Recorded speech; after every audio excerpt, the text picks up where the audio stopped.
जय जय रघुवीर समर्थ श्रीमद भागवत दशक 18 बहुजींचे समास 10 श्रोतावलक्षण निरूपण नाम श्रीराम समर्थ. जय जयाजी गणपती मज द्यावी विपुलमती, करावया तुमची स्तुती स्फूर्ती द्यावी मज अपार. तुझे नाम मंगलमूर्ती तुझ इंद्र चंद्र ध्याती, विष्णू शंकर तुझ पूजिती अवव्य ध्याती नित्यकाळी. तुझे नाव विनायक गजवदना तू मंगलदायक, सकळ विघ्ने कलिमल दाहक, नामस्मरणे भस्म होती. मी तव चरणाचा अंकित तव चरणा माझे प्रणिपात. देवादिदेवा तू एकदंत परिसय विज्ञापना एक माझी. माझा लढीवाळ तुझ करणे सर्वापरी तू मज सांभाळणे. संकटा माजरी रक्षणे सर्व करणे तुझ स्वामी. बघा, समर्थांनी आपल्याला या 10व्या दशकामध्ये सांगितलेलं आहे की श्रोतावलक्षण निरूपण नाम. मग समर्थ असं सांगतात की आपल्याला दृश्य विश्वाचे ज्ञान असो किंवा अदृश्य विश्वाचे ज्ञान असो किंवा सूक्ष्म आत्म्याचे ज्ञान असो, ते प्राप्त करून घेण्यास सतत मनन आणि एकाग्रता या 2 सूक्ष्म शक्तीची आवश्यकता असते. मन एकाग्र करून सूक्ष्म चिंतन होण्यास कोणत्या गोष्टी आड येतात ते सांगण्यासाठी हा समास समर्थांनी आपल्याला सांगितलेला आहे. मग या समासामध्ये कोणकोणत्या गोष्टी आहे, तर जगामध्ये घडणारी प्रत्येक घटना ही कालाधीन असते. बघा, काळ जर अनुकूल असेल तर सर्व काही आपोआप जुळून येते, पण काळ नेहमीच अनुकूल राहतो असे नाही.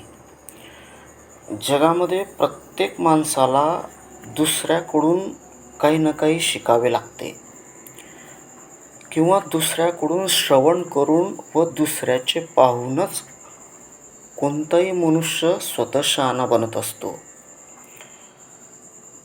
अजून दुसरं एकाग्र चित्ताने जर श्रवण केलं व त्यावर सतत आपण चिंतन जर केलं तर हाच परमार्थ साधण्याचा राजमार्ग आहे. आपले मन आपण स्वतः आवरायला पाहिजे. आणि समर्थ अजून या समासात सांगतायत की क्षमा व शांती हे खऱ्या थोरपणाचे लक्षण असायला पाहिजे. मानवी जीवनात समर्थ अजून सांगतात शेवटच्या ओळ्यांमध्ये की मानवी जीवनामध्ये एकांताला फार महत्त्व आहे. जो मनुष्य एकांती राहतो त्याला लवकर ज्ञान प्राप्त होते. म्हणून समर्थ सांगतात की कोणी एका कार्याचा साक्षेप, काहीतरी घडे विक्षेप, काळ साहेते आपोआप होत जाते. म्हणजे समर्थांना सांगायचं काय की निश्चळामध्ये चंचळ निर्माण झाले की त्याचबरोबर हा काळ निर्माण होतो. म्हणून जेवढे काही आपल्याला दृश्य दिसते जगामध्ये ते सर्व काळानुसार असते.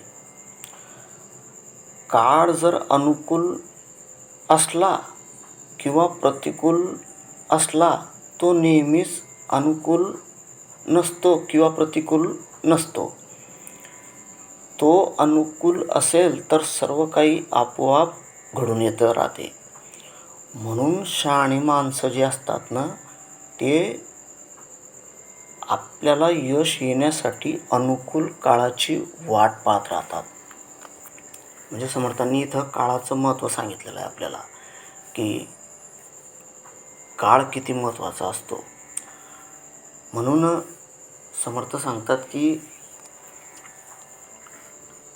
काळ हे आपल्याला प्रत्येक गोष्टीला कळलं पाहिजे की काळ कसा चाललेला आहे. म्हणून आपण आपल्या संसारामध्ये आपल्या प्रपंचामध्ये वागताना आपण नेहमी काळाकडे लक्ष दिलं पाहिजे. बरोबर आहे की नाही? बघा समर्थ एक बोध सांगतं आपल्याला की एक कसाई असतो. त्या कसायाकडे ना भरपूर बोकड असतात आणि ते बोकड कसाई म्हणजे चांगले 25-30 बोकड असतात. ते बोकड अगदी आनंदाने राहतात. आनंदाने खेळतात, एकमेकाशी चांगले राहतात, एकमेकाच्या अंगावर इकडे तिकडे बागडतात, खेळतात, हे सर्व कळत राहतात. त्या बोकडांना ह्या गोष्टीची काहीच कल्पना नसते की काळ कसा असतो. मग तो कसाई रोज सकाळी एक बोकडाला आणतो. एक बोकडाला आणल्यानंतर चांगला धुतात, त्याला व्यवस्थित हे करतात आणि मग त्याच्या मानेवर सुरी ठेवली जाते आणि त्याला कापलं जातं. बाकीचे बोकड बघत असतात की अरे हा रोज एकाला नेतोय, एकाला कापतोय. मग ही गंमत आहे ना, एक मनुष्य बघत असतो या सर्वांकडे. हे बोकड आणतो रोज सकाळी, त्या 20-25 कळपातला बोकड आणतो आणि बोकडाला आणल्यानंतर एकाला कापतो. कापल्यानंतर त्याचं मांस विक्रीला ठेवत असतो. मग तो मनुष्य म्हणतो, का रे बाबा, मी बघतोय 2-3 दिवस झाले तुझी गंमत. ह्या बोकडांना तू एकेकाला आणतोय, मारतोय आणि एकेकाला संपवतोय आणि तू त्याची विक्री मांस करतोय. तरी हे बोकड एवढे आनंदामध्ये का राहतात? मग तेव्हा तो कसाई असं सांगतो त्या माणसाला की बघा म्हणे, हे बोकड आनंदी राहण्यासाठी मी प्रत्येक बोकडाच्या कानात जाऊन असं सांगतो म्हणे की मी तुला मारणार नाही, बाकीच्या सर्वांना मारेल. असं प्रत्येक बोकडाला मी सांगतो म्हणे, म्हणून हे एवढे आनंदी असतात म्हणे. बघा, तसा काळ हा आपल्यावर क्षणोक्षणी काळ नजर ठेवून असतो. आपल्यालाही काळ प्रत्येक वेळेला खात राहतो. मग आपल्याला आनंदी ठेवण्यासाठी काम, क्रोध, मद, मत्सर, संशय, चिंता, दंभ हे जे बोकड असतात, हे जे बोकड आहेत, हे बोकडानुसारच येते विषय. मग हे विषय आपल्याला एक एक खात राहतात आपल्याला. म्हणून समर्थ सांगतात की विषय हे गोड लागले मना. काय सांगतात समर्थ?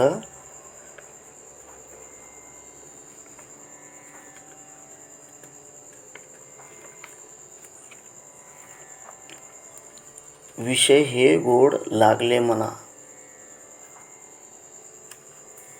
असं सांगतात समर्थ. विषय हे गोडच असतात, ते आपल्याला गोड वाटतात म्हणून आपण ते विषय खात राहतो. पण मग त्या विषयांपासून आपल्याला काय होतं? दुःख प्राप्त होतो. म्हणून समर्थ सांगतात की कोणी एका कार्याचा साक्षेप, काहीतरी घडे विक्षेप, काळ साहित्य आपोआप होत जाते. बरोबर आहे की नाही?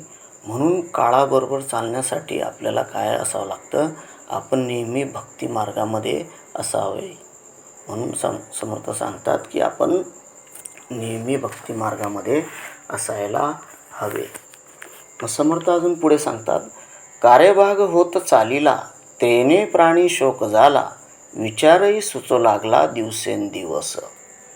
अजून समर्थ पुढे सांगतात की आपण एखादे कार्य सिद्ध करण्यासाठी जर घेतले तर त्या काळामध्ये काही ना काही विघ्न येत असतात. बघा, एखादी आपण धंदा उघडतो, एखादी आपण काही व्यवसाय चालवतो, एखादी आपण नोकरीला जातो, मग तिथे आपल्याला काही ना काही विघ्न येत असतात. पण आपल्याला जर काळाचे साह्य असेल तर मग ते कार्य आपोआप होत जाते. म्हणजे समर्थ सांगतात की तुमच्यावर जर समर्थांची कृपा असेल, जर आपण भक्तिमार्ग असेल, जर आपण ज्ञानमार्गामध्ये असेल, तर काळसुद्धा आपल्याला सहाय्य करत असतो. म्हणून समर्थ सांगतात की कार्यभाग होत चालिला, तेने प्राणी शोक झाला, विचारही सुचू लागला दिवसेंदिवस. पुढे समर्थ सांगतात अजून, कोणी एक प्राणी जन्मासी येतो, काहीतरी काळ सहाय्य होतो, दुःखाउपरी सुख देतो देव कृपाळूपणे. अजून काय सांगता समर्थ, कार्यामध्ये आपण जसं जशी प्रवृत्ती करू लागतो तसं तसं कार्य करणाऱ्या माणसाचा उत्साह वाढत जातो. बरोबर आहे की नाही. आपण पण एखाद्या आपल्या धंद्यामध्ये असो किंवा आपल्या नोकरीमध्ये असो, आपल्याला काळ जर सहाय्य देत असेल तर आपण आहे ना, आपल्याला आनंद होऊ लागतो. आपल्याला जर पैसा मिळत असला तर मग आपल्याला असं वाटतं की नाही बुवा, माझं एकदम छान चाललेलं आहे, मला काळ सपोर्ट करतो आहे, काळ आपल्याला आपल्यासोबत मस्त कार्य करतो आहे, असं तसं. म्हणून कार्यामध्ये जसे जशी आपली प्रगती होत जाते तसतसं कार्य करणाऱ्या माणसाला आपल्याला उत्साह वाढत जातो. दिवसेंदिवस मग आपल्याला विचार सुचू लागतात. काय सुचू लागतात? विचार सुचू लागतात. म्हणून समर्थ आपल्याला या समासामध्ये काय सांगताय माहिती का, की 3 गोष्टी या समर्थांनी आपल्याला या समासामध्ये सांगितलं आहे, की आपल्याला काळ ओळखता आला पाहिजे. आणि दुसरी गोष्ट, आपण जेव्हा श्रवण करायला जातो, एखाद्या कीर्तनामध्ये जातो, एखाद्या भक्तिमार्गामध्ये जातो किंवा एखाद्या वक्त्याचं ऐकायला जातो, तर ऐकायला जाताना आपलं जे शरीर आहे ते आपण श्रवणी बनवलं पाहिजे. म्हणजे ऐकायला आपण चांगलं बनवलं पाहिजे. म्हणजे समर्थ सांगतात की सर्वांगाचे करुणी कान, श्रवणी बैसावे आवडी. श्रवणाला कसं बसायचं आहे? सर्वांगाचे करुणी कान. म्हणजे या शरीराचं सर्व प्रकारचं आपल्याला ऐकायला पाहिजे. हाताने ऐकलं पाहिजे, आपल्या डोळ्यांनी ऐकलं पाहिजे, आपल्या डोक्याने ऐकलं पाहिजे, आपल्या कानांनी ऐकलं पाहिजे, आपल्या पायांनी ऐकलं पाहिजे. सर्व शरीर अवयांनी आपण श्रवण केलं पाहिजे. मग तेव्हा आपल्याला काळ हा सहाय्य होत असतो. म्हणून अवघाचे काळ जरी सजे, तरी अवघेची होती राजे, काळ सजे काही न सजे ऐसे आहे. मग जगामध्ये आपल्याला असे आढळते की एखादे माणूस जन्माला येतो, जन्माला आल्यानंतर काहीतरी काळाची अनुकूलता सहाय्य करते. मग प्रथम तो दुःख भोगतो. आपण बघा, लहानपणी आपण किती रडत असतो, दुःख भोगत राहतो. पण त्यानंतर आपल्याला जसं जसं आपल्यामुळे सामर्थ्य वाढत जातं, देवाच्या कृपाळूपणे आपल्याला सुख लाभायला लागतं. बरोबर आहे की नाही. सुख लाभतं मग आपल्याला. मग समर्थ काय सांगतात, अवघाची काळ जरी सजे, तरी अवघेची होती राजे, काही सजे काही न सजे ऐसे आहे. मग काळ जर नेहमीच अनुकूल राहायला लागला, सहाय्य करू लागला, तर सगळेच राजे होतील, कोणीच नोकर होणार नाही. पण काही काळ प्रसंगी अनुकूल किंवा काही काळ प्रतिकूल असा क्रम जीवनामध्ये चालतच असतो. समर्थ अजून पुढे सांगतात की इहलोक अथवा परलोक साधता कोणी एक विवेक, अद्भुत होय स्वभावूक देणे ईश्वराचे. कसं सांगितलं समर्थांनी, मग माणूस जन्मतो तेव्हा तो ज्ञानहीन असतो. म्हणजे त्याला काही ज्ञान नसतं. तो दुसऱ्याचं पाहतो, दुसऱ्याकडून ऐकतो, दुसऱ्याकडून शिकतो आणि मग शहाणा होत असतो. बरोबर आहे की नाही. म्हणजे समर्थ सांगतात की आपण नेहमी दुसऱ्याचं ऐकलं पाहिजे. म्हणजे आईवडिलांचं ऐकलं पाहिजे, मित्राचं ऐकलं पाहिजे, नंतर आपल्या येणाऱ्या ग्राहकाचं आपण ऐकलं पाहिजे. पहिले आपण त्यांची गोष्ट, जीवनामध्ये जर तुम्हाला पुढे जायचं असेल तर सर्वात प्रथम आपण दुसऱ्यांचं ऐकायला शिकलं पाहिजे, असं समर्थ आपल्याला सांगतात. ऐकलं पाहिजे आपण प्रत्येक गोष्ट ही ऐकून मग त्याच्यावर आपण विवरण केलं पाहिजे, मग त्याच्यावर आपण बोललं पाहिजे, असं समर्थ सांगतात. बरोबर आहे की नाही. वाल्मिक ऋषींनी तुम्हाला माहिती आहे 7 रांजण भरतील एवढं पाप केलं होतं. पण त्यांनी नारदांचं ऐकलं की तू हे जे करतोय हे नेमकं कशासाठी करतोय हे मला सांग. मग तेव्हा जो बोलला की मी हे सर्व कुटुंबासाठी करतोय. नाही म्हणे, कुटुंबासाठी नाही. तू कुटुंबाला पहिले जाऊन विचार म्हणे की हे मी तुमच्यासाठी करतोय हे योग्य आहे का. मग तेव्हा वाल्मिक जेव्हा जातात कुटुंबाला विचारतात की माझ्या पापाच्या वाट्यामध्ये तुम्ही वाटेकरू आहेत का, मी जे पाप करतो त्याच्यामध्ये तुम्ही वाटेकरू आहेत का. तर सर्व घरचे त्यांना सांगतात की नाही, तुमचं ते कर्तव्य आहे, तुम्हाला ते आणावंच लागेल, तुम्हाला ते सर्व करावंच लागेल. मग तेव्हा वाल्मिक ऋषींचे डोळे उघडतात आणि मग तेव्हा ते त्या नारदांना म्हणतात की आता मी काय करू. तर मग आता तुला एकच काम आहे म्हणे की जैसा भाव जयापासी तैसा देव तयासी, जाणे भाव अंतरसाक्षी प्राणी मात्राचा. मग त्याला नारदाज म्हणतात की अरे आयुष्य हेच रत्नपेटी, माझी वज्ररत्ने गोमटी, ईश्वरी अर्पुण्या लुटी आनंदाची करावी. तुला आता राम नाम घ्यावं लागेल म्हणे, राम नाम. जेव्हा वाल्मिक ऋषी म्हणतात मला तर राम नाव घेताच येत नाही म्हणे, मला तर मरा माहिती म्हणे. अरे म्हणे मरा जरी म्हटलं तरी चालेल, मरा मरा मरा मरा मरा मरा म्हणता म्हणता म्हणता एक दिवशी तू नक्की राम म्हणशील म्हणे. मग तेव्हा कुठे वाल्मिक ऋषींचे डोळे उघडतात आणि तेव्हा कुठे ते नामस्मरणाला बसतात. म्हणून समर्थ सांगतात की ऐकल्याविन कळले, शिकल्याविन शहाणपण आले, देखिले ना ऐकले भूमंडळी. बरोबर आहे की नाही. म्हणून माणूस जेव्हा जन्म घेतो तेव्हा तो ज्ञानहीन असतो. मग तो जेव्हा दुसऱ्याचे पाहतो, दुसऱ्याचे ऐकतो, दुसऱ्याकडून शिकतो, मग तो शहाणा होतो. म्हणून या कारणाने श्रवण आणि मनन यांना आपल्या जीवनामध्ये केवढं महत्त्व आहे हो. म्हणून आपण नेहमी श्रवण आणि मनन केले पाहिजे. कुठेही आपल्याला जर चांगलं ऐकायला मिळालं तर आपण ते नक्की ऐकलं पाहिजे. म्हणून समर्थ सांगतात की सकळ काही ऐकता कळे, सकळ काही ऐकता कळे, कळता कळता वृत्ती निवळे, नेमस्त मनामध्ये आकडे सारासार. मग प्रपंचामध्ये किंवा परमार्थामध्ये जर खरा विवेक आपल्याला करायचा असेल, खरा विवेक जर आपल्याला साधायचा असेल तर सहजरित्याने आपल्या हातून अद्भुत कार्य घडत जाते. बरोबर आहे की नाही. म्हणून अखंड एकांत सेवावा, अभ्यासची करीत जावा, काळ सार्थकची करावा जनासहित, असं समर्थांनी म्हटलं आहे. म्हणून हे सर्व ईश्वरी कृपेने आपल्याला फळ मिळत असते. म्हणून पुढे अजून समर्थ सांगतात श्रवण म्हणजे ऐकावे, मनन म्हणजे मनी धरावे, येणे उपाय स्वभावे त्रैलोक्य चाले. बघा जीवनामध्ये आपण काय केलं पाहिजे, श्रवण केलं पाहिजे. म्हणून समर्थ सांगतात श्रवणाऐसे सार नाही, श्रवणापरते साधन नाही. बरोबर आहे की नाही. श्रवणापरते साधनच नाही, आपण कायम स्वरूपी श्रवण केलं पाहिजे, नेहमी ऐकत आलं पाहिजे. आणि श्रवण केल्यानंतर मग आपल्याला त्या श्रवणाचं मनन करता आलं पाहिजे. मनन म्हणजे आपण म्हणजे मनामध्ये धरलं पाहिजे.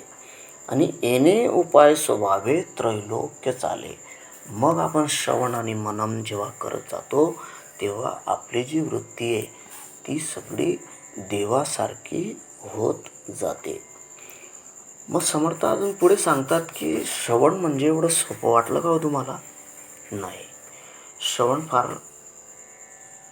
कठीण आहे. म्हणजे श्रवण कसं कठीण आहे ते पुढे समर्थ सांगतातच आहे आपल्याला. श्रवणाआड विक्षेप येती, नाना जिनस सांगो किती, सावध असता प्रत्यय येती सकळ काही. बरोबर आहे की नाही.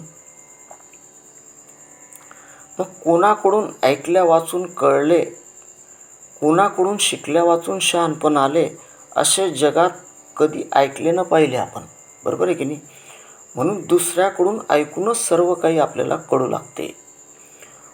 मग आपल्याला कळत गेल्याने आपली वृत्ती निवडते आणि मग आपल्याला सार कोणतं आणि असार कोणतं याचं आपल्याला ज्ञान होत जातं. म्हणजे ज्ञान म्हणजे आपल्याला त्याचं आकलन होत जातं. बरोबर आहे की नाही? म्हणजे बघा, आपण जर एखाद्याला सांगितलं की बाबा तू असं करत जा, ह्या देवाकडे येत जाय, त्या भक्ती मार्गामध्ये येत जाय, ह्या मंदिरात यायचं, त्या मंदिरामध्ये यायचं.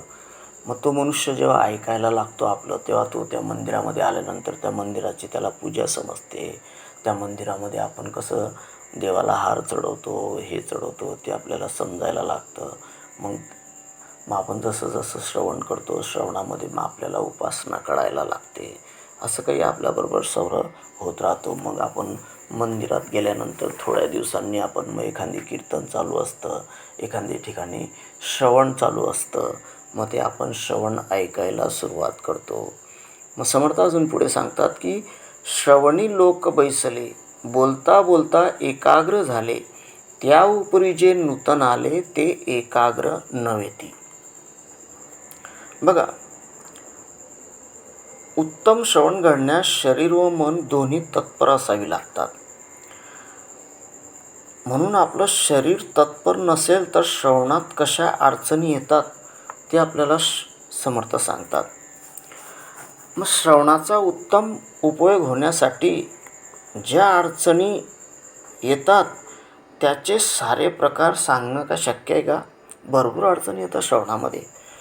मनुष्य जर सावध राहिला तर त्या अडचणींची कल्पना येते आपल्याला. म्हणजे बघा, आपण श्रवण करायला जर बसले तर जसं आपल्याला वक्ता बोलू लागतो, आपण त्या वक्त्याकडे बघून एकाग्र होतो.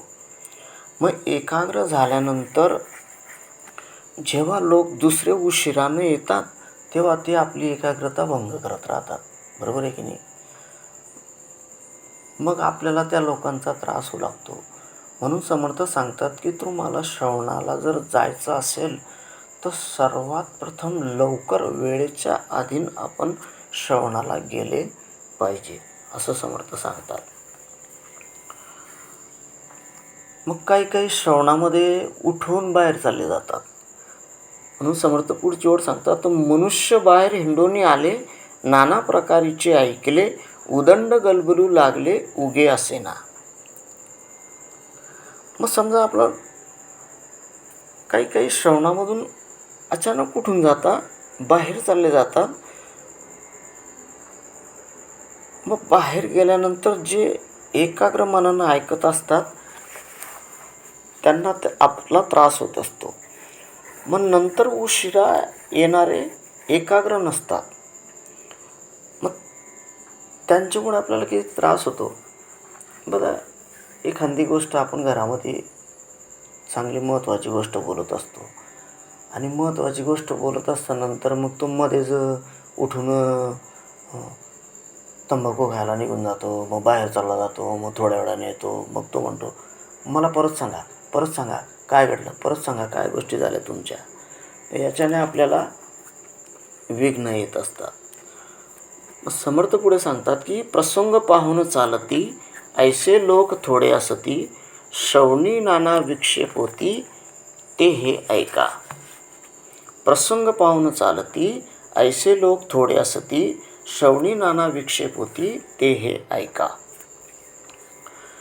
श्रवणी बैसले ऐकाया, अडो लागलीसी काया, येती कडकड्या जांभया, निद्रा भरे.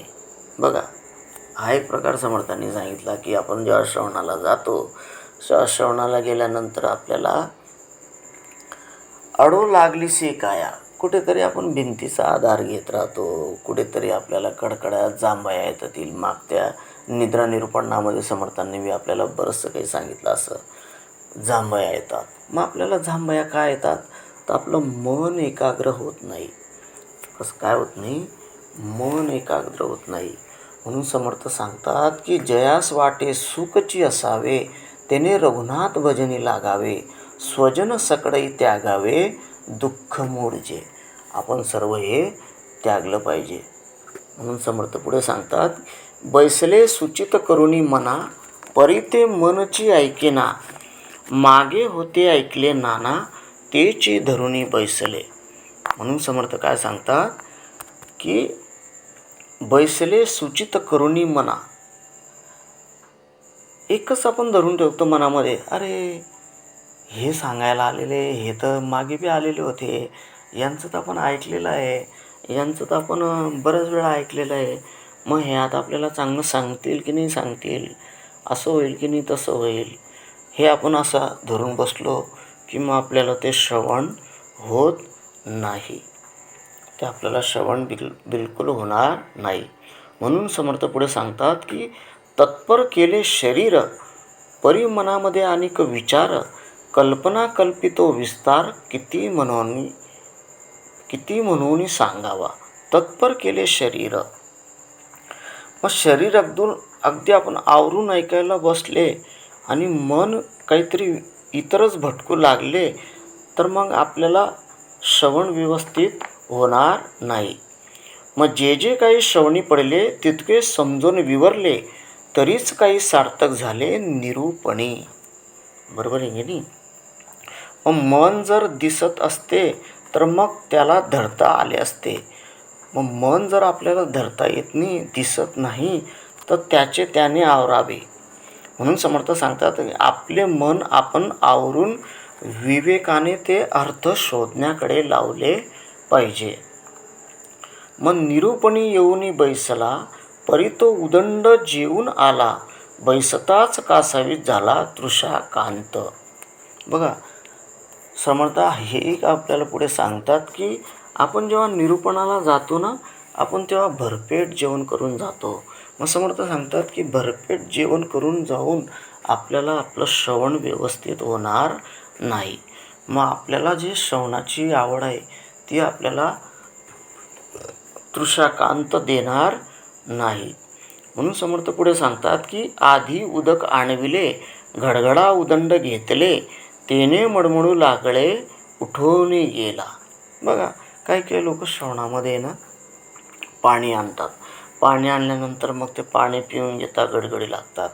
मग गडगडल्यानंतर पोटामध्ये आपल्याला काय लागतं, मळमळू लागतो. मग आपण मळमळल्यासारखं झालं की आपण उठून चालले जातो बाहेर.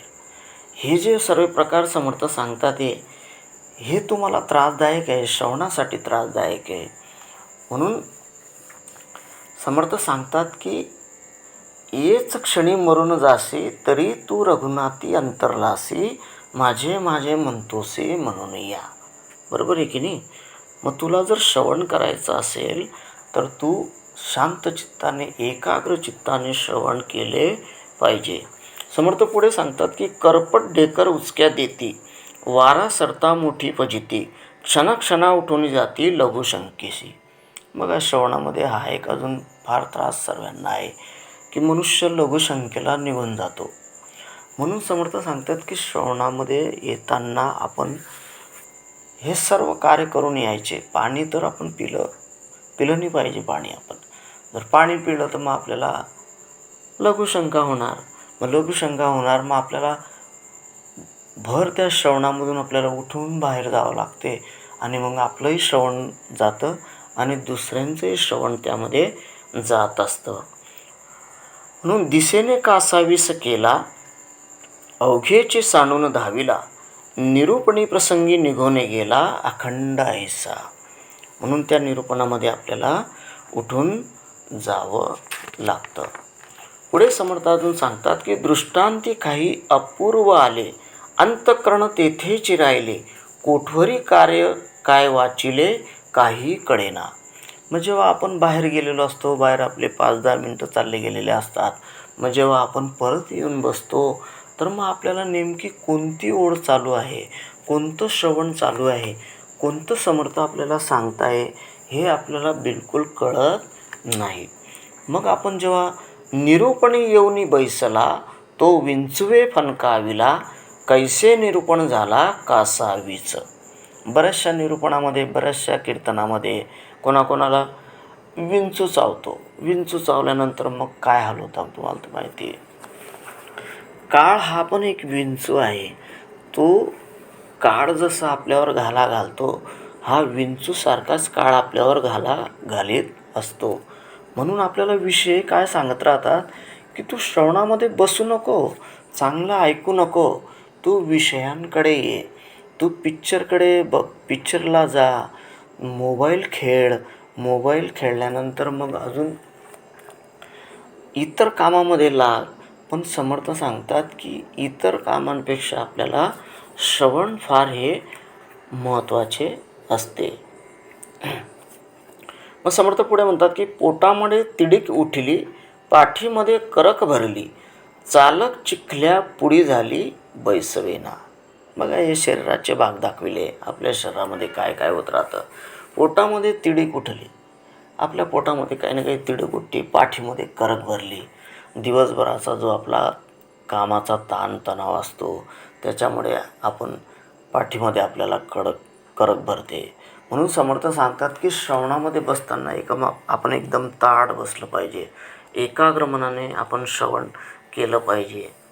म्हणून समर्थ अजून पुढे सांगतात की पिसोडा चावणी पडाला, तेने प्राणी दुच्चित झाला, कोणे नेटे गलबला केला, तेथेचे धावे.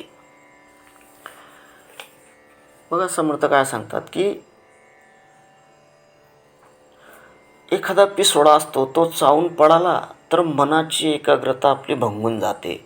मग तेवढ्यात बाहेर कोणी गडबड केली तर माणूस निरूपण सोडून लगेच तिकडे धाव घेतो. बाहेर काही आवाज आला तर लगेच माणूस बाहेर पाहायला लागून जातो, काय झालं काय झालं. नुसतं श्रवणामध्ये पाऊस जरी आला जोरात तरी बी मनुष्य पाहायला लागून जातो, अरे पाऊस आला. पाऊस आल्यानंतर मग आपल्याला छत्री तर आणली नाही आपण, मग आपण घरी कसं जायचं, हे काय करायचं, काय करायचं. आपल्याला ह्या गोष्टी आपल्याला लगेच आपलं मन तिकडे चाललं जातं. मग आपल्याला परत त्या मनाला आवरून श्रवणाकडे आणावं लागतं. अजून समर्थ पुढे सांगतात की विषयी लोक श्रवणी येती, ते बायकांकडेच पाहती, चोरटे लोक चोरून जाती पादरक्षा. बरोबर आहे की नाही. तर समर्थ सांगतात की काही विषयी लोक येत असतात श्रवणामध्ये.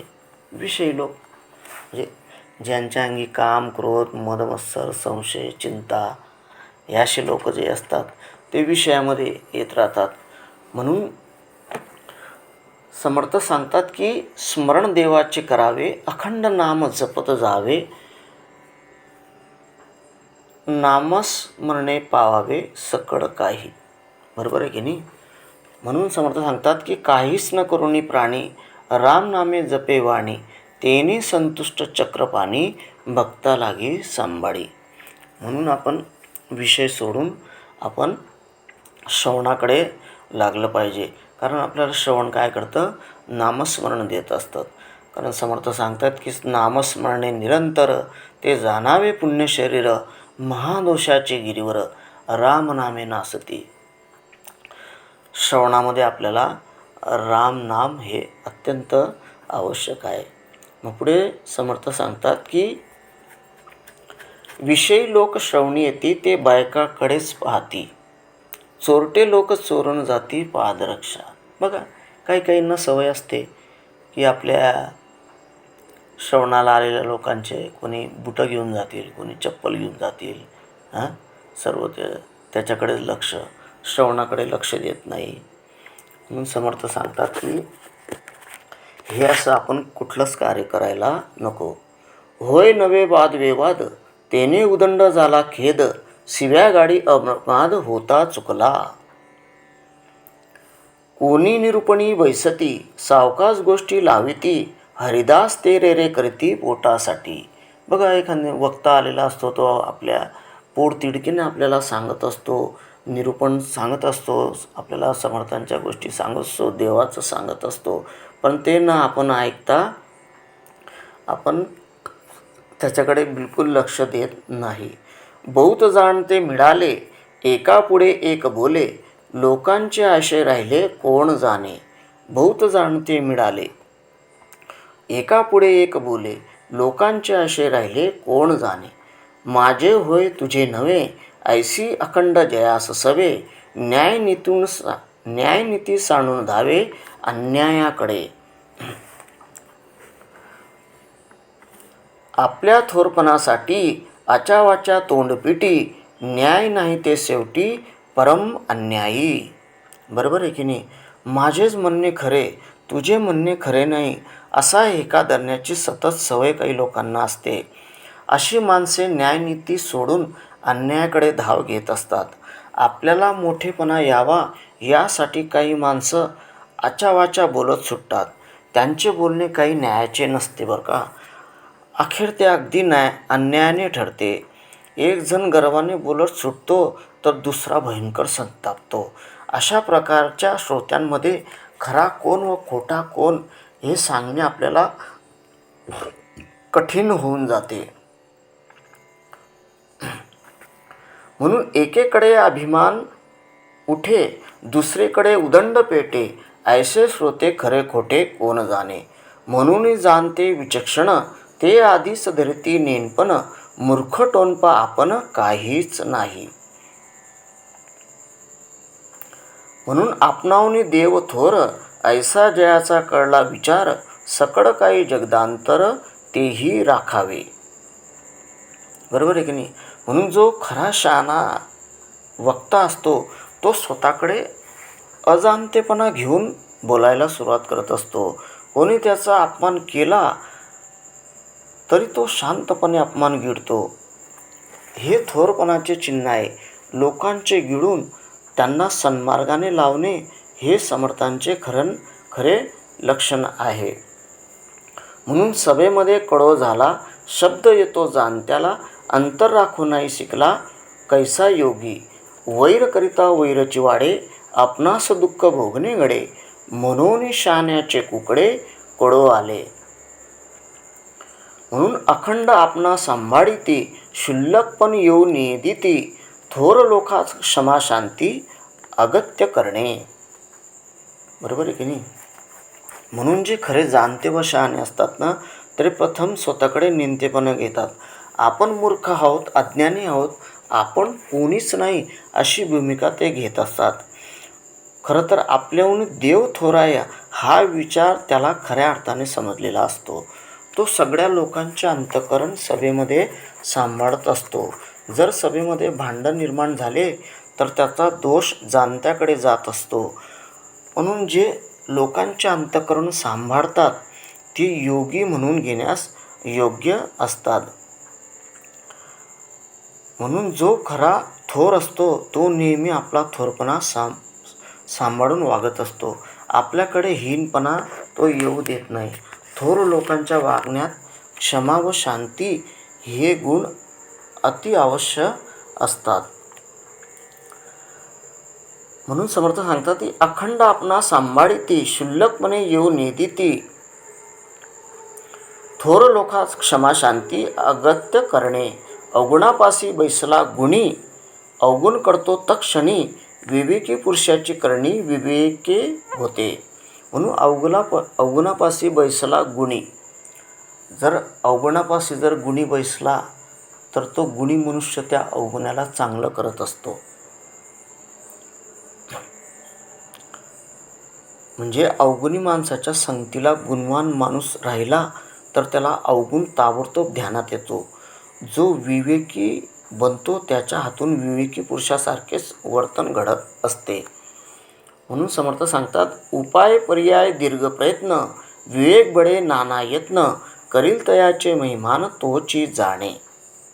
दुर्जनी वेव दरून घेतला, बाष्कळ लोकी घसरला, विवेकापासून चेवला विवेकी कैसा. न्याय पर्याय उपाय, मूर्खास हे कडे काय, मूर्खा करता चिवडा होय मजा लस्सीचा. बरोबर आहे की नाही? म्हणून न्याय म्हणजे काय, अन्याय म्हणजे काय, पर्याय म्हणजे काय, ह्या गोष्टी मूर्खा माणसाला कळत नसतात. मूर्ख माणसामुळे सर्व सभेचा केव्हाही विचका होत असतो. सभेमध्ये जेव्हा गोंधळ होतो तेव्हा शहाणे तो नीट करत असतात. स्वतः सोसून इतरास सहन करायला ते शिकवत असतात. म्हणून समर्थ सांगतात की स्वतः आपण चांगलं राहून दुसऱ्याला चांगलं शिकवायला पाहिजे.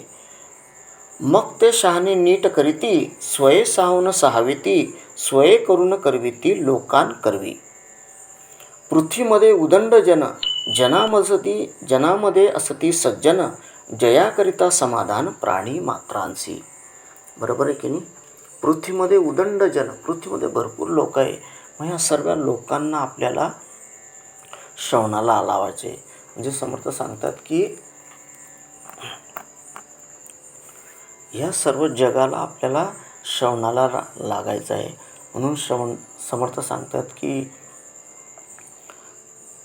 जगामध्ये जगमित्र, पण जिव्हेपाशी आहे सूत्र.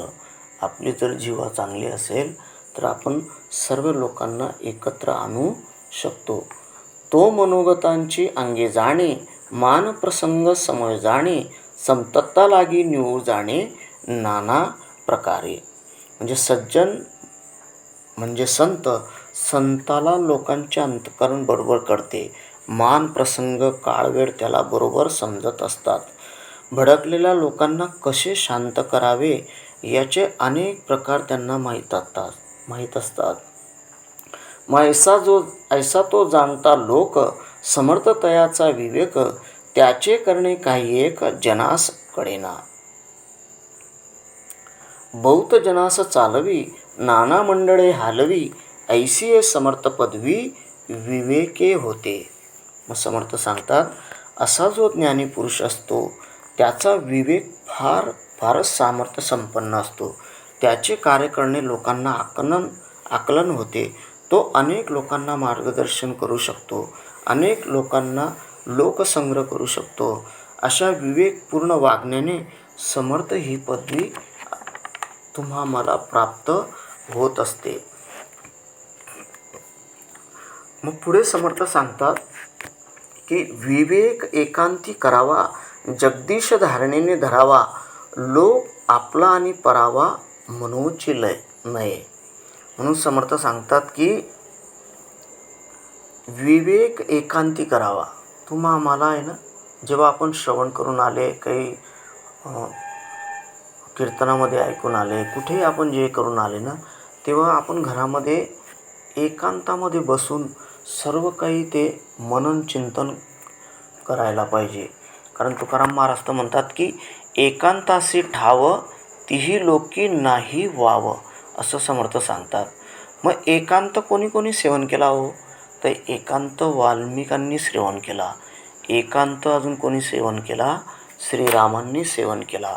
बघा, श्रीरामांना तर राज्यपद मिळणार होतं, म्हणजे उद्या ते राजा होणार होते. पण आदल्याच दिवशी जेव्हा त्यांना सांगितलं की तुम्हाला वनात जावं लागेल, तेव्हा श्रीराम थोडेसेही डगमगले नाही. डायरेक्ट वनामध्ये निघाले. आणि वनामध्ये निघताना त्यांना 14 वर्ष वनवास भोगताना त्यांना अखंड एकांत सेवावा, म्हणजे त्यांनी एकांत सेवला. आणि एकांतामध्ये माणसाला सर्व ज्ञान प्राप्त होत असते. मग अजून श्रीराम नंतर पांडवांनी बघा, पांडवसुद्धा वनामध्ये जेव्हा गेले तेव्हा त्यांना तिथं खूप आनंद मिळाला. आणि त्यांच्याच उलट बघा, कौरवांना काय होतं, कौरवांना रात्रभर झोप लागायची नाही. अखंड एकच चिंतन कौरव करायचे की या पांडवांचा नाश आपण कसा करायचा. पण ज्यांच्या डोक्यावर परमेश्वराचा हात असतो त्यांना कधीही काही होत नसतं. म्हणून समर्थ आपल्याला सांगत असतात की आपण नेहमी काय केलं पाहिजे, श्रवण केलं पाहिजे. नेहमी आपण भक्ती मार्ग केला पाहिजे. अखंड भक्तीमध्ये आपण राहिलो पाहिजे. आणि भक्तीनंतर आपण उपासनासुद्धा आपण केली पाहिजे. म्हणून समर्थ सांगतात की देवास जयास अत्यंत प्रीती, आपण वर्तावे तेने रीती, येणे करिता भगवंती शक्य घडे नेमस्त. अखंड आपण देवाच्या स्मरणामध्ये असलं पाहिजे. कारण का, देवाच्या सख्यत्वा कारणे आपले सौख्य सोडून देणे, अनन्य भावे जीवे प्राणे, शरीर तेही वेचावे.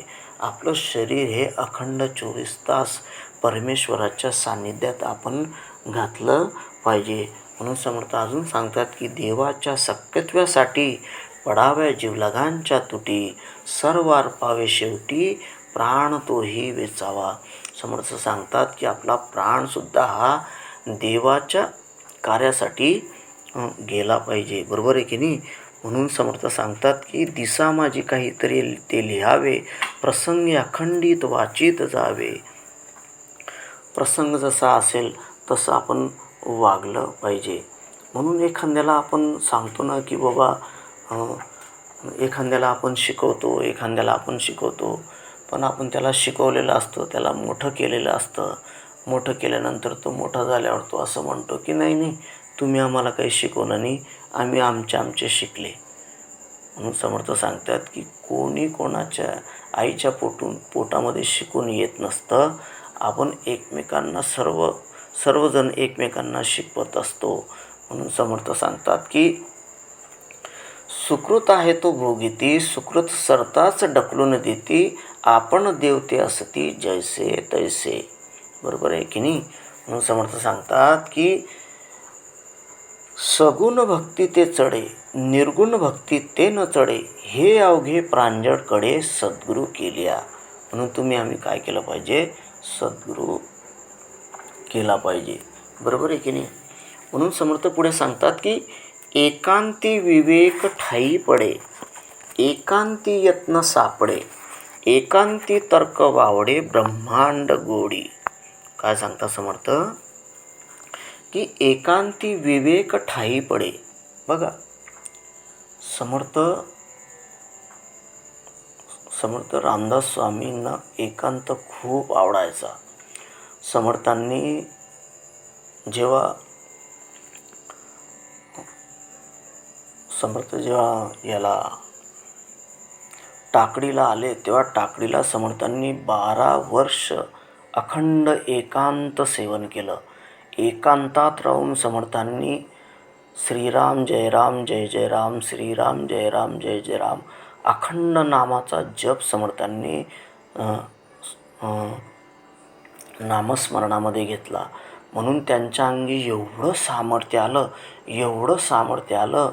जेव्हा समर्थ मग स्वतः डोळे लावून एकाग्र करून एकांत सेवन करत होते, तेव्हा त्या गावामध्ये एका स्त्रीचा पती नुकताच वारला होता.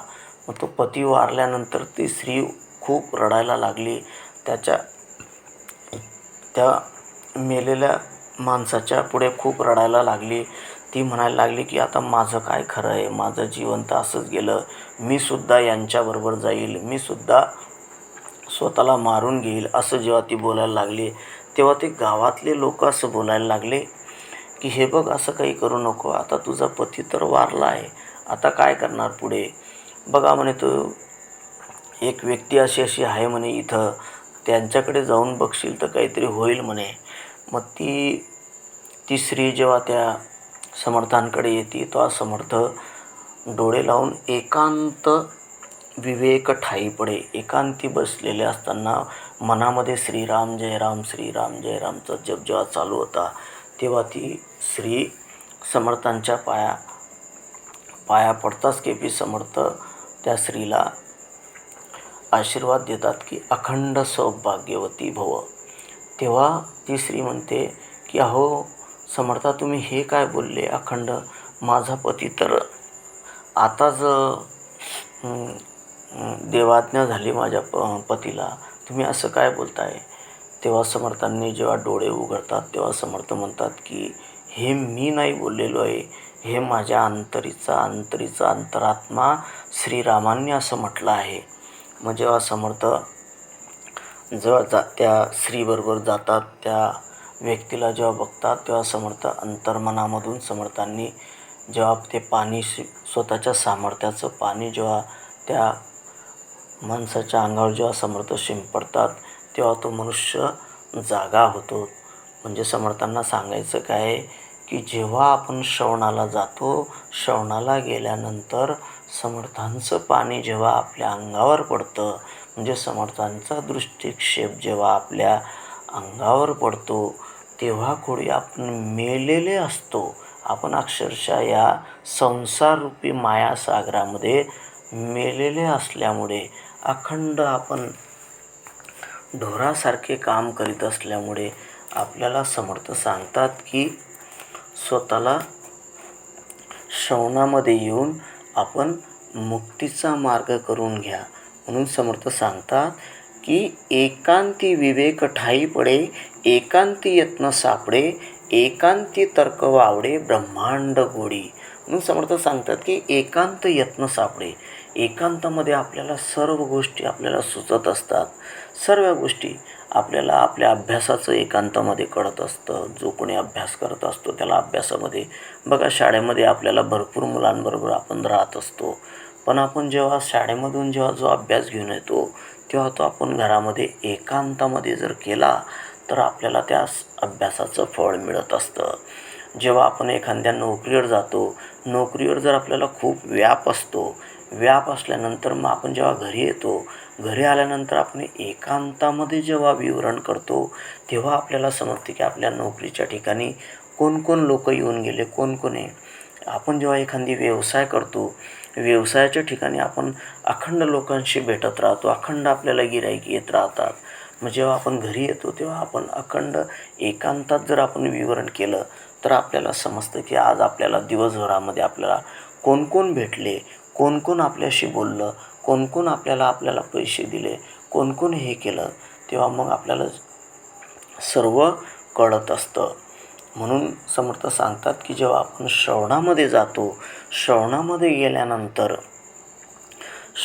गेल्यानंतर आपण बऱ्याचशा गोष्टी आपण ऐकत असतो, पण जेव्हा घरी आल्यानंतर आपण एकांत असतो, एकांतामध्ये आपण ते आठवण करून पाहायला पाहिजे की नेमकं आपल्याला श्रवणामध्ये काय काय सांगितलं, कोणते कोणते बोध आपल्याला आपल्या कानी पडले, कोणत्या कोणत्या गोष्टी आपल्या मनामध्ये समर्थांनी सांगितलेलं आहे, आपल्याला समर्थांनी कसं वागायला सांगितलं आहे, आपल्याला समर्थांनी कसं चालायला सांगितलं आहे, मग समर्थांनी आपल्याला कशी दिशा दिली आहे ते आपल्याला कळत असते.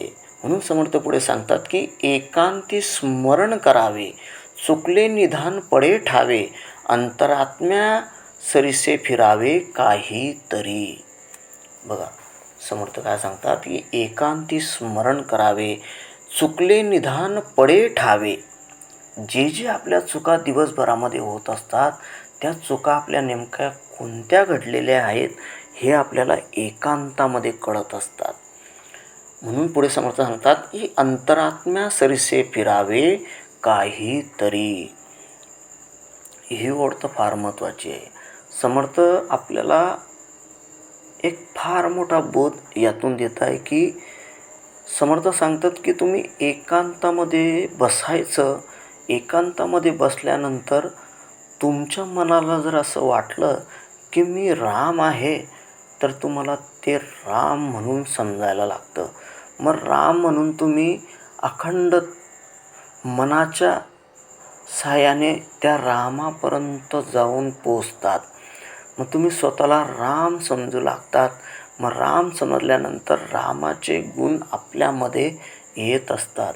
तुम्ही जर स्वतःला श्रीकृष्ण समजायला लागले तर श्रीकृष्ण मनामध्ये आणून आपण अंतरात्म्या सरीसे फिरावे. मग आपल्याला अंतरात्म्यामध्ये आपण फिरत राहायचं. फिरता फिरता आपण श्रीकृष्णासारखं बनून जातो. तुम्हाला जर पांडवांसारखं बनायचं असेल तर अंतरात्म्यामध्ये त्या पांडवांना आतमध्ये घ्यायचं. आतमध्ये घेतल्यानंतर आपण त्या पांडवांसारखे नक्की झालेलो असतो. तुम्हाला जर समर्थ व्हायचं असेल तर समर्थांना आपल्याला आतमध्ये आपल्या अंतरात्म्यामध्ये उतरवायचं आणि समर्थांचे सगळेचे सगळे जे जिथं जिथं समर्थ गेलेले आहे आपण तिथं नेहमी लगेच फिरून जातो. तुम्हाला जर जामगावी जायचं असेल तर एक डोळे लावून अंतरात्म्याकडे जामगावी जायला लगेच तिथं आपण जाऊन पोचतो. जामगावी गेल्यानंतर जर तुम्हाला लगेच टाकडीला जायचं असेल तर टाकडीच्या ठिकाणी बी आपण जाऊन पोचतो. टाकडीहून जर आपल्याला चाफळला जायचं असेल तर बघा आपण नक्की अंतरात्म्या सरीसे फिरावे. लगेच आपण चाफळला तात्काळ जाऊ शकतो. मग चाफळून आपल्याला जर सज्जनगडावर जायचं असेल तर सज्जनगडावर सुद्धा आपल्याला जायला कोणीच आपल्याला थांबवू शकत नाही. हे केव्हा होतं? अंतरात्म्या सरीसे फिरावे काहीतरी. म्हणजे जेव्हा आपण अखंड एकांतामध्ये बसलेला असतो तेव्हा आपण क्षणार्धात सज्जनगडावर सुद्धा जाऊ शकतो. एवढं सामर्थ्य एकांतामध्ये समर्थांनी ठेवलेलं आहे. म्हणून एकांतामध्ये आपण काय करायला पाहिजे की बहुत करावे पाठांतर, कंठी धरावे ग्रंथांतर, भगवत कथा निरंतर करीत जावी. म्हणून समर्थ सांगतात, ऐकले कळले आणि वळले तेची भाग्यपुरुष झाले. म्हणून समर्थ सांगतात की आपण एकांतामध्ये कुठेही जाऊ शकतो. बरोबर आहे की नाही? जसं ते कल्याण स्वारी होती बघा. कल्याण स्वारीला सज्जनगडावर एकटं राहू दिलं आणि सर्वे समर्थांबरोबर समर्थांच्या दर्शनासाठी जेव्हा गेले तेव्हा कल्याण स्वारींना असं वाटलं का आपण कल्याण स्वारींनी जेव्हा मनामध्ये आणलं की मलाही दर्शन घडलं पाहिजे, तेव्हा कल्याण स्वारींनी स्वतः रामाला, स्वतः सीतेला, स्वतः हनुमानाला कामाला लावून शेवटी हनुमंताच्या पाठीवर जाऊन समर्थांचं दर्शन घेतलं. हे सगळं कशामुळे होऊ शकतं? एकांती स्मरण करावे, चुकले निदान पडे ठावे, अंतरात्म्या सरीसे फिरावे काहीतरी. म्हणून पुढे समर्थ सांगतात, जयास एकांत मानला, अवघ्या आधी कडे त्याला, त्या वेगळे वडीलपणाला ठावची नाही. म्हणजे समर्थ काय सांगतात?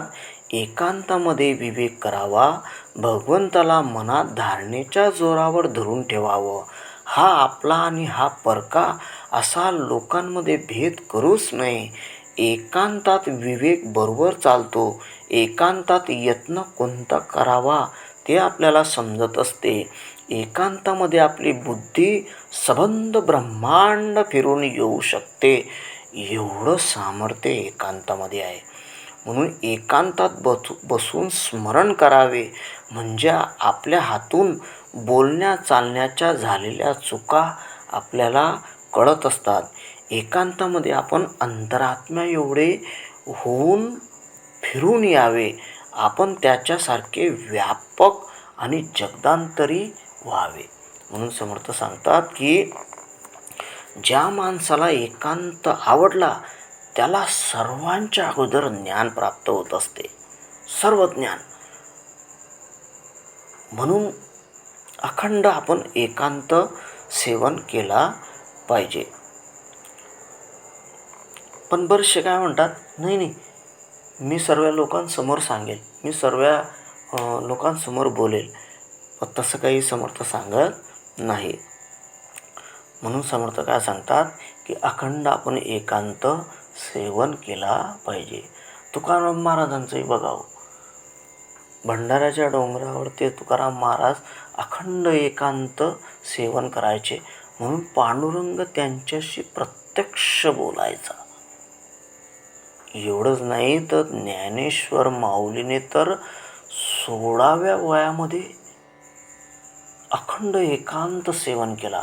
म्हणजे आजही तुम्ही आळंदीला गेलात तर त्या मंदिराच्या खाली जेव्हा त्या गाभाऱ्यामध्ये ज्ञानेश्वर माऊली जेव्हा त्या खोलीमध्ये शिरताच केपी बाहेरून भिंत बांधली गेली आणि ज्ञानेश्वर माऊली अखंड आतमध्ये त्या परमेश्वराचा धावा करून करून स्वतः परमेश्वर होऊन गेली.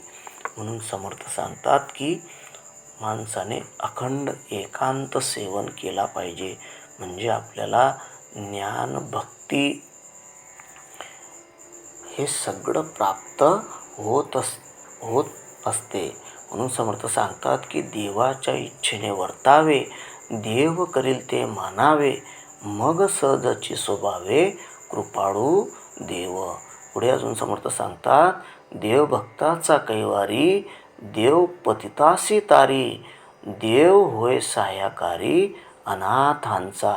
देव कसा आहे हो? देव कृपेचा सागरू, देव करुणेचा जडधरू, देवासी भक्ताचा विसरू पडणार नाही.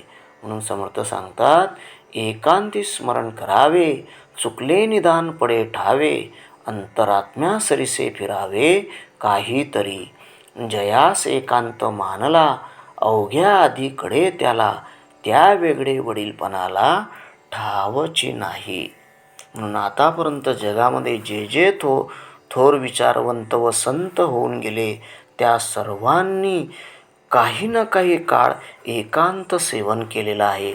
त्यापैकी बहुतेकांची एकांताची इतकी अभिरुची उत्पन्न होते की केवळ आणि केवळ नाईलाजाने ते फक्त लोकांमध्ये येत असतात.